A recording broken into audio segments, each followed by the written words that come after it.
Hello guys, welcome back to my YouTube channel global politics. तो आज हम जिन topics के ऊपर बात करने वाले हैं, जिन न्यूज़ के ऊपर हम बात करने वाले हैं, वो बहुत इंपॉर्टेंट न्यूज़ हैं। उसमें से जो सबसे पहली न्यूज़ है वो हमारे नेबर के बारे में। बेसिकली जैसा आप लोग यहाँ पढ़ रहे हैं कि ट्रंप ने अब नया टैरिफ अनाउंस कर दिया है। किस नेबर के ऊपर किया है ये मैं आपको आगे बताऊंगा, क्योंकि अगर अब मैंने अभी आपको बता दिया तो आप लोग वीडियो स्किप कर लेंगे। और ये बहुत बड़ी विन है इंडिया के लिए। अब इसका सिग्निफिकेंस क्या है इंडिया के लिए और जियो पॉलिटिकल इसका इम्पैक्ट क्या पड़ता है, मैं सब चीज आपको आगे बताता हूँ। तो लेट्स स्टार्ट विथ इट। तो जैसे कि मैंने आप लोगों को बताया कि ट्रंप ने नया इकोनॉमिक बॉम्ब फोड़ दिया है, और वो सिर्फ एक हमारे नेबर के ऊपर नहीं फोड़ा है, वो एक्चुअली 14 मोर कंट्रीज के ऊपर फोड़ा है। अब जो मेन 14 कंट्रीज हैं वो ये देख लीजिए। सबसे पहले लाओस है, उसके बाद 40% का, म्यांमार 14%, थाईलैंड 36, कंबोडिया, इसमें से आप लिस्ट में देख सकते हैं। अब जो सबसे इंपॉर्टेंट यहाँ है ना, वो है ये बांग्लादेश। अब मैं आप लोगों को क्या बताऊं, बांग्लादेश भी है, और ये आप देखेंगे जापान और साउथ कोरिया। अब मैं इसके बारे में सबका आपको वन बाय वन बताता हूँ। सबसे पहले आता है जापान और साउथ कोरिया। अब इनके ऊपर 25% का टैरिफ लग तो गया है, बट इससे इंडिया को फायदा कैसे? बेसिकली जापान जो हाई एंड प्रोडक्ट्स सेल करता था यूएस मार्केट में, लाइक जो उनकी हुंडई की गाड़ियां हुई या फिर जो मशीनरीज हुई, उससे एक बहुत बड़ा वैक्यूम क्रिएट हो जाएगा यूएसए मार्केट में, जिसका डायरेक्ट बेनिफिट किसी हमारे जैसे टाटा हुई या फिर महिंद्रा मोटर्स हुई, इनको बहुत ज्यादा फायदा मिलने वाला है। तो अगर ये लोग क्वालिटी चेक करके वहां बेचते हैं तो बहुत, आप जाके देखेंगे तो अभी जो इंडियन वो स्टॉक मार्केट में अगर आप देखेंगे तो जो गाड़ियों का, जो गाड़ी की कंपनी है जैसे कि मोटर्स की जो कंपनी है, वो सबके शेयर्स भागे पड़े। ठीक है, उसके बाद फिर जो साउथ कोरिया था वो क्या एक्सपोर्ट करता था, वो semiconductor, auto parts and ships, ये सब करता था। ठीक है, इस पे भी लगने का बहुत ज्यादा फायदा है, क्योंकि आप लोगों को पता है लार्सन एंड टुब्रो वगैरह जितनी भी कंपनीज हैं इंडिया की, उनके लिए एक तरीके से गोल्डन अपॉर्चुनिटी है। नेक्स्ट आता है मलेशिया। मलेशिया सब सेमीकंडक्टर, रबर, प्लास्टिक्स, तो इसमें, और इसमें आई डोंट थिंक सो ज्यादा, बट हाँ ये जो मेडिकल सप्लाईज है इसमें भी इंडियन की जो मेडिकल कंपनीज है उनको बहुत ज्यादा फायदा होगा। फिर आता है थाईलैंड के इलेक्ट्रॉनिक्स, सी फूड, मशीनरी। अब जैसे कि यहाँ पर देख रहे हैं, बांग्लादेश और कंबोडिया जो थे वो मेजर सप्लायर से अफोर्डेबल क्लोथिंग की। अगर आप जाके अभी इंडियन स्टॉक मार्केट देखेंगे तो आपको ये चीज पता चलेगी कि इंडिया के जितने भी टेक्सटाइल के शेयर्स थे वो सबके सब भागे पड़े हैं।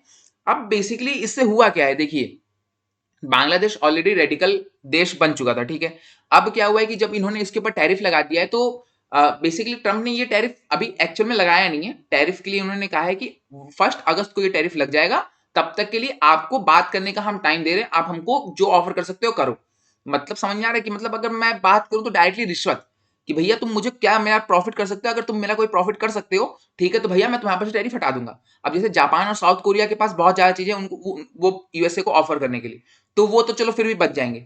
मेन चीज जो छोटे छोटे कंट्रीज हैं जैसे कि बांग्लादेश, कम्बोडिया, ये आएंगे प्रॉब्लम। अब इसमें आप एक और चीज मुझसे पूछेंगे कि अगर बांग्लादेश, क्योंकि आप लोगों को पता है कि बांग्लादेश बहुत ज्यादा बड़ा एक्सपोर्टर बन गया था क्लोथ्स का। ठीक है, उसकी सबसे बड़ी जो मार्केट थी वो जर्मनी थी, सेकंड नंबर पे यूएसए थी।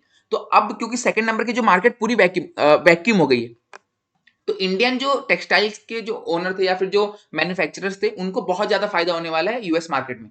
बट इससे एक और चीज आप मुझसे पूछ सकते हैं कि भैया, कि अगर बांग्लादेश से निकल रहा है तो वो कोई जरूरी थोड़ी है कि सिर्फ इंडिया ही उस मार्केट को कैप्चर करे।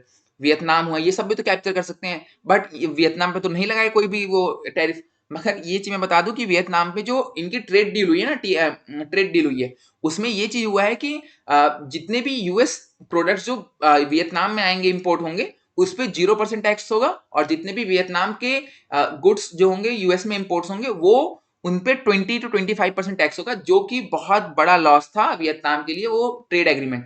और ये चीज उनकी आने वाली जनरेशन फील करेगी। तो एक तरीके से पूरे साउथ ईस्ट एशिया रीजन में ना, चाहे आप बांग्लादेश ले लो, चाहे पाकिस्तान की कोई इतनी मेजर इंडस्ट्री वगैरह है ही नहीं, फिर आप बांग्लादेश ले लो, श्रीलंका ले लो, उधर कंबोडिया, लॉयस, मलेशिया, इंडोनेशिया, वियतनाम, सब ले लो, इवन साउथ अफ्रीका और इंडोनेशिया पे भी लगा है, तो आप इन सबको वो एक साथ ले लो। फिर भी आपको ये चीज पता चलेगी कि इंडिया इकलौती ऐसी कंट्री है जिसमें मैन्युफैक्चरिंग बढ़ रही है, और उसके साथ साथ यूएस का फुल मार्केट जो एक्सेस है वो भी मिल जाएगा।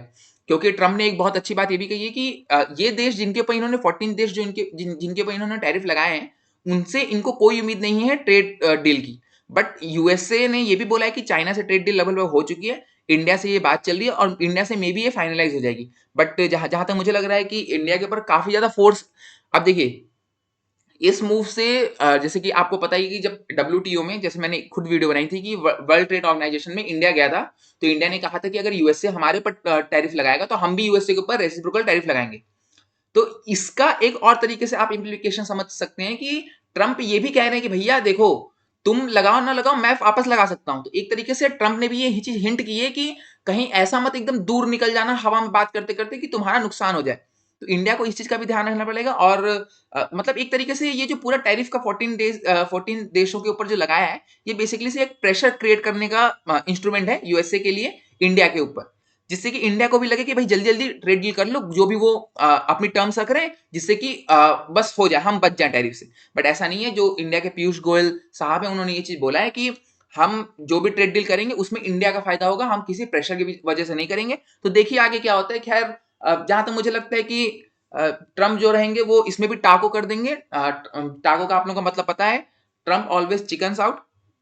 तो मोस्ट प्रोबेबली मुझे ये भी लग रहा है कि जहां तक नहीं भी लगेगा, क्योंकि अब बांग्लादेश इस केस में क्या कर सकता है, बांग्लादेश बेसिकली ये कर सकता है कि वो अपने देश के अंदर कोई एक पार्ट या फिर बेस या फिर कुछ बहुत अच्छा खासा डिफेंस का कुछ प्रोजेक्ट वगैरह वो दे दे यूएसए को, जिससे यूएसए खुश हो जाए। अब खुश हो गया तो फिर वो टैरिफ हटा देंगे। बेसिकली यही चीज होने वाली है। खैर जो भी होगा उसके ऊपर मैं अपडेटेड वीडियोस लाता रहूंगा। और जो हमारी नेक्स्ट न्यूज है वो बेसिकली है ब्रिक्स समिट के बारे में। मैं इसके ऊपर नहीं बना पाया था अलग से वीडियो, मैंने सोचा था इसके ऊपर अलग से वीडियो बनाऊंगा। खैर कोई नहीं। सबसे पहले ब्रिक्स जो था उसमें सबसे मेन हाईलाइट जो पॉइंट, सबसे पहला जो पॉइंट था वो ये था कि चाइनीज जो प्रेसिडेंट है शी जिनपिंग, वो गए नहीं थे उसको अटेंड करने। इवन पुतिन भी गए नहीं थे अटेंड करने, बट पुतिन ने वीडियो लिंक से उस मीटिंग को ज्वाइन किया था। तो इससे एक तरीके से बहुत ज्यादा कयास लगाया जा रहा है, बहुत ज्यादा रिपोर्ट्स निकल के आ रही है कि क्योंकि अगर चाइना के जो प्रेसिडेंट है शी जिनपिंग वो नहीं जा रहे हैं, तो इसका मतलब ये है कि जो चाइना की इंटरनल पॉलिटिकल डायनेमिक्स है वो चेंज हो रही है। मे बी जो चाइना के अंदर जो बाकी बड़े बड़े नेता हैं वो शी जिनपिंग से उतने खुश नहीं है, और बेसिकली सिर्फ रिपोर्ट्स आ रही हैं। और मैं रिपोर्ट्स को बेसिकली नहीं मानता हूं जब तक कि कुछ एक्चुअली में कोई एक्चुअल न्यूज ना आ जाए कि शी जिनपिंग अब हट ही गए। तो खैर उस बात को हम अलग से रखते हैं। जो नेक्स्ट है कि ब्रिक्स में, जैसे आप लोगों को पता है कि चाइना जो है वो पाकिस्तान को बहुत ज्यादा सपोर्ट करता है। जैसे पहलगाम जो टेरर अटैक हुआ था, चाइना ने हर जगह इसकी कंडेमनेशन को ब्लॉक किया है, जैसे कि एससीओ में भी ब्लॉक किया था। मगर ब्रिक्स में, क्योंकि आप लोग को पता है कि इंडिया भी खुल के, अब क्योंकि पीएम मोदी जी ने दलाई लामा को उनके बर्थडे पे विश किया था, तो इससे चाइना भी थोड़ा गुस्सा है। और चाइना को भी एक इंडिकेशन मिल रही है कि भैया बस करो, अब इतना भी किसी को मत वो खदेड़ दो कि फिर वो कहे कि जाओ जो करना है तुमको करो। चाइना को भी ये चीज धीरे धीरे समझ में आ रही है। तो चाइना ने भी इस बार ब्रिक्स में जो भी पहलगाम टेरर अटैक के ऊपर कंडेमनेशन थी उसको ब्लॉक नहीं किया है। तो वो ब्लॉक हुई है, और वो मतलब वो कंडेमनेशन हुई है, तो वो बहुत बड़ी बात है। ठीक है। उसके बाद आप लोगों को पता होगा, चाहे ग्लोबल नॉर्थ होता है ग्लोबल साउथ होता है। ग्लोबल नॉर्थ बेसिकली वो देश है यूरोप और साउथ अमेरिका के जो कि डेवलप्ड है, और ग्लोबल साउथ में वो देश आते हैं जैसे अफ्रीका हुआ या इंडिया हुआ, जो कि उतना डेवलप नहीं है। तो पीएम मोदी ये कह रहे हैं कि ब्रिक्स जो है वो एक तरीके से ग्लोबल साउथ को लीड करेगा उनकी डेवलपमेंट में। खैर ये सब कोई बहुत बड़ी चीजें नहीं है। इसके बाद हम आ जाते हैं यहाँ पर, ये जो न्यूज है, ट्रंप ने ये बोला है कि जो भी एंटी अमेरिकन व्यूज रखेगा अपना, उसके ऊपर 10% तक के टैरिफ वो लगा देंगे। बेसिकली मतलब आता है ट्रम्प के बोलने पे कोई इतना ज्यादा मुझे वो भी नहीं है, वो बस बोलता रहता है, तो फिर उसको हटाओ, इग्नोर मारो ट्रम्प का। अब उसका कोई बहुत बड़ा चीज नहीं है। उसके बाद बस उसके बाद फिर ब्रिक्स की इतनी बड़ी कोई न्यूज नहीं थी। हाँ, मेन जो न्यूज थी वो बिग विन फॉर इंडिया इसीलिए थी क्योंकि पहलगाम टेरर अटैक जो था उसके ऊपर ट्रम्प वो चाइना ने इस बार ब्लॉक नहीं किया, तो वो कंडेमनेशन हर देश मिलकर एक साथ दिया है, यहाँ पर भी दिया, इवन कोर्ट में भी दिया है। तो इससे कि अब जैसे कि अब 1911 जो हुआ था ना ताज होटल पे अटैक, उसमें बेसिकली जब स्टार्टिंग में अटैक हुआ था तो कोई भी देश डायरेक्टली ये नहीं कहता था कि पाकिस्तान का भी इसमें रोल है। धीरे धीरे धीरे धीरे सब लोग पाकिस्तान, अब कहीं भी 1911 की बात हो तो सबको पता है कि हाँ पाकिस्तानी है। तो धीरे धीरे धीरे धीरे जब बाकी देश होंगे वो लोग भी पाकिस्तान का मेंशन करने लगेंगे। So not so worried about that. खैर हम आगे बढ़ते हैं अपने आज के क्वेश्चन के ऊपर। इस क्वेश्चन का आंसर आप दीजिए, जो भी इसका सही आंसर होगा मैं उस पर हार्ट दे दूंगा, जिससे आपको पता चल जाएगा कि इसका सही आंसर क्या है। आगे देखते रहिए हमारी वीडियो। पहला तो ये है कि कौन सा देश सबसे ज्यादा रेयर अर्थ मिनरल्स का लार्जेस्ट एक्सपोर्टर है टू द वर्ल्ड। ठीक है। और ये जो रेयर अर्थ मिनरल्स है ना बहुत ज्यादा इंपॉर्टेंट रिसोर्सेज हैं। जैसे कि आप ले लीजिए डिफेंस डिफेंस मैन्युफैक्चरिंग करनी हो या फिर इलेक्ट्रिक व्हीकल्स बनानी हो या बैटरी बनानी हो, उसके लिए रेयर अर्थ मिनरल्स बहुत ज्यादा इंपॉर्टेंट होते हैं। तो आपको ये बताना है कि कौन सा इसमें से देश है जो कि बहुत ज्यादा लार्जेस्ट एक्सपोर्टर है इस चीज का, रेयर अर्थ मिनरल्स का। आप लोग इसका आंसर कमेंट में कीजिए। Thank you very much.